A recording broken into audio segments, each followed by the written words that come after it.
والمحصنات من النساء إلا ما ملكت أيمانكم كتاب الله عليكم وأحل لكم ما وراء ذلكم أن تبتغوا بأموالكم محصنين غير مسافحين فما استمتعتم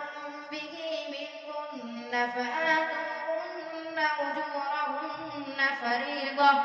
ولا جناح عليكم فيما تراضيتم به من بعد الفريضة إن الله كان عليما حكيما ومن لم يستطع منكم طولا أن ينكح المحصنات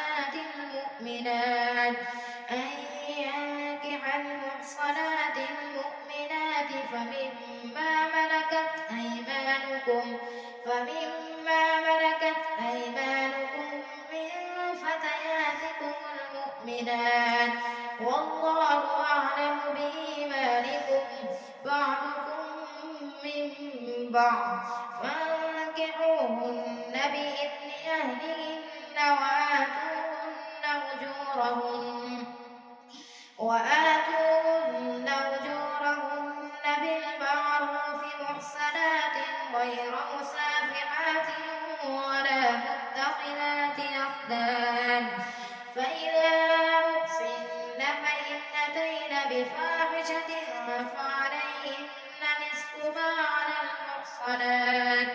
نصف ما على المحصنات من العذاب ذلك لمن خشي العنة منكم وأن تصبروا خير لكم والله غفور رحيم يريد الله ليبين لكم ويهديكم سنن الذين من قبلكم ويتوب عليكم والله عليم حكيم يريد الله ليبين لكم ويهديكم سنن الذين من قبلكم ويتوب عليكم والله عليم حكيم يريد الله أن يخفف عنكم والله يريد أن يتوب عليكم ويريد الذين يتبعون الشهوات أن تميلوا ميلا عظيما يريد الله أن يخفف عنكم وخلق الإنسان ضعيفا يا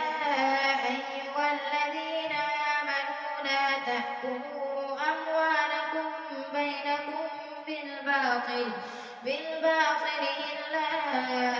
أن تكون تجارة عن تراض منكم ولا تقتلوا أنفسكم إن الله كان بكم رحيما ومن يفعل ذلك عدوانا وظلما فسوف نصليه نارا وكان ذلك على الله يسيرا إن تجتنبوا كبائر ما تنهون عنه نكفر عنكم سيئاتكم وندخلكم مدخلا كريما ولا تتمنوا ما فضل الله به بعضكم على بعض للرجال نصيب مما اكتسبوا وللنساء نصيب مما اكتسبن واسألوا الله من فضله وكان الله بكل شيء عليما واسألوا الله من فضله إن الله كان بكل شيء عليما ولكل جعلنا موالي مما ترك الوالدان والأقربون والذين عقدت أيمانكم فآتوهم نصيبهم إن الله كان على كل شيء شهيدا الرجال قوامون على النساء بما فضل الله بعضهم على بعض وبما أنفقوا من أموالهم فالصالحات قانتات حافظات للغيب بما حفظ الله واللاتي تخافون نشوزهن فعظوهن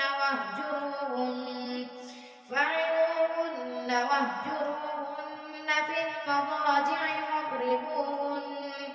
فإن أطعنكم فلا تبغوا عليهن سبيلا إن الله كان عليا كبيرا وإن خفتم شقاق بينهما فابعثوا حكما من أهله وحكما من أهلها إن يريدا إصلاحا يوفق الله بينهما إن الله كان عليما خبيرا واعبدوا الله ولا تشركوا به شيئا وبالوالدين إحسانا وبذي القربى واليتامى والمساكين والجار ذي القربى والجار الجنب والصاحب بالجنب وابن السبيل وما ملكت أيمانكم إن الله لا يحب من كان مختالا فخورا الذين يبخلون ويأمرون الناس بالبخل ويكتمون ما آتاهم الله من فضله وأعتدنا للكافرين عذابا مهينا والذين ينفقون أموالهم رئاء الناس ولا يؤمنون بالله ولا باليوم الآخر ومن يكن الشيطان له قرينا فساء قرينا وماذا عليهم لو آمنوا بالله واليوم الآخر وأنفقوا مما رزقهم الله وكان الله بهم عليما إن الله لا يظلم مثقال ذرة وإن تك حسنة يضاعفها ويؤت من لدنه أجرا عظيما فكيف إذا جئنا من كل أمة بشهيد وجئنا بك على هؤلاء شهيدا يومئذ يود الذين كفروا وعصوا الرسول لو تسوى بهم الأرض ولا يكتمون الله حديثا يا أيها الذين آمنوا لا تقربوا الصلاة وأنتم سكارى حتى تعلموا ما تقولون ولا جنبا إلا عابري سبيل حتى تغتسلوا وإن كنتم مرضى أو على سفر أو جاء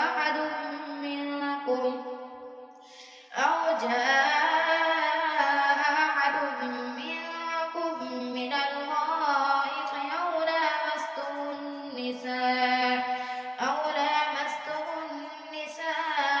فلم تجدوا ماء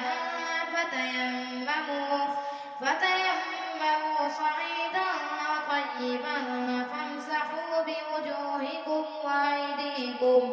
إن الله كان عفوا غفورا ألم تر إلى الذين أوتوا نصيبا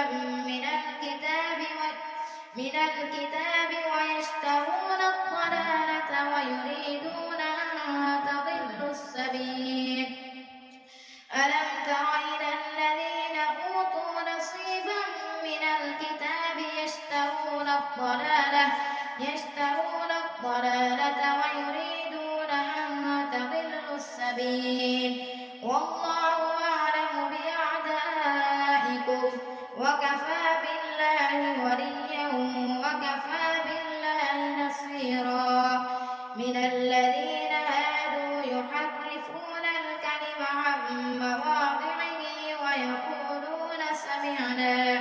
ويقولون سمعنا وعصينا واسمع غير مسمع وراعنا ليا بألسنتهم وطعنا في الدين ولو أنهم قالوا سمعنا وأطعنا واسمع وانظرنا لكان خيرا لهم وأقوم ولكن لعنهم الله بكفرهم فلا يؤمنون إلا قليلا. يا أيها الذين أوتوا الكتاب آمنوا بما نزلنا مصدقا لما معكم من قبل أن نطمس وجوها فنردها على أدبارها أو نلعنهم كما لعنا أصحاب السبت وكان أمر الله مفعولا. إن الله لا يغفر أن يشرك به ويغفر ما دون ذلك لمن يشاء ومن يشرك بالله فقد افترى إثما عظيما. ألم تر إلى الذين يزكون أنفسهم بل الله يزكي من يشاء ولا يظلمون فتيلا. انظر كيف يفترون على الله الكذب وكفى به إثما مبينا. ألم تر إلى الذين أوتوا نصيبا من الكتاب يؤمنون بالجبت والطاغوت ويقولون للذين كفروا هؤلاء أهدى من الذين آمنوا سبيلا. أولئك الذين لعنهم الله ومن يلعن الله فلن تجد له نصيرا. أم لهم نصيب من الملك فإذا لا يؤتون الناس نقيرا. أم يحسدون الناس على ما آتاهم الله من فضله فقد آتينا آل إبراهيم الكتاب والحكمة وآتيناهم ملكا عظيما. فمنهم من آمن به ومنهم من صد عنه وكفى بجهنم سعيرا. إن الذين كفروا بآياتنا سوف نصليهم نارا كلما نضجت جلودهم بدلناهم جلودا غيرها ليذوقوا العذاب. إن الله كان عزيزا حكيما. والذين آمنوا وعملوا الصالحات سندخلهم جنات تجري من تحتها الأنهار خالدين فيها أبدا لهم فيها أزواج مطهرة وندخلهم ظلا ظليلا. إن الله يأمركم أن تؤدوا الأمانات إلى أهلها وإذا حكمتم بين الناس أن تحكموا بالعدل. إن الله نعم ما يعظكم به. إن الله كان سميعا بصيرا. يا أيها الذين آمنوا أطيعوا الله وأطيعوا الرسول وأولي الأمر منكم. فإن تنازعتم في شيء فردوه إلى الله والرسول إن كنتم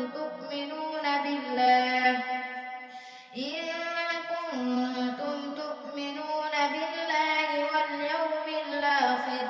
ذلك خير وأحسن تأويلا. ألم تر إلى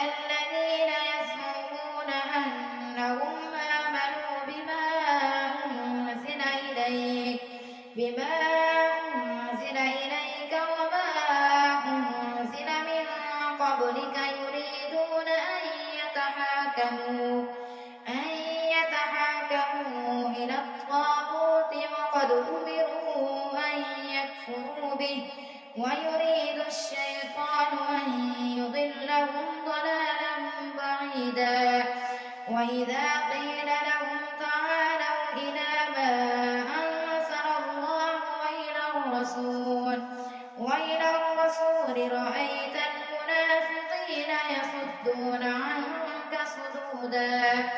فكيف إذا أصابتهم مصيبة بما قدمت أيديهم ثم جاءوك يحلفون بالله إن أردنا إلا إحسانا وتوفيقا أولئك الذين يعلم الله ما في قلوبهم فأعرض عنهم وعظهم وقل لهم في أنفسهم قولا بليغا وما أرسلنا من رسول إلا ليطاع بإذن الله ولو أنهم إذ ظلموا أنفسهم جاءوك فاستغفروا الله واستغفر لهم الرسول لوجدوا الله توابا رحيما فلا وربك لا يؤمنون حتى يحكموك فيما شجر بينهم ثم لا يجدوا في أنفسهم حرجا مما قضيت ويسلموا تسليما ولو أنا كتبنا عليهم أن اقتلوا أنفسكم أو اخرجوا من دياركم ما فعلوه إلا قليل منهم ولو أنهم فعلوا ما يوعظون به لكان خيرا لهم وأشد تثبيتا وإذا لآتيناهم من لدنا أجرا عظيما ولهديناهم صراطا مستقيما ومن يطع الله والرسول فأولئك مع الذين أنعم الله عليهم من النبيين والصديقين والشهداء والصالحين وحسن أولئك رفيقا ذلك الفضل من الله وكفى بالله عليما يا أيها الذين آمنوا خذوا حذركم فانفروا ثبات أو انفروا جميعا وإن منكم لمن ليبطئن فإن أصابتكم مصيبة قال قد أنعم الله علي إذ لم أكن معهم شهيدا ولئن أصابكم فضل من الله ليقولن كأن لم تكن بينكم وبينه مودة يا ليتني كنت معهم فأفوز فوزا عظيما فليقاتل في سبيل الله الذين يشرون الحياة الدنيا بالآخرة ومن يقاتل في سبيل الله فيقتل أو يغلب فسوف نؤتيه أجرا عظيما وما لكم لا تقاتلون في سبيل الله والمستضعفين من الرجال والنساء والولدان الذين يقولون ربنا أخرجنا من هذه القرية الظالم أهلها واجعل لنا من لدنك وليا واجعل لنا من لدنك نصيرا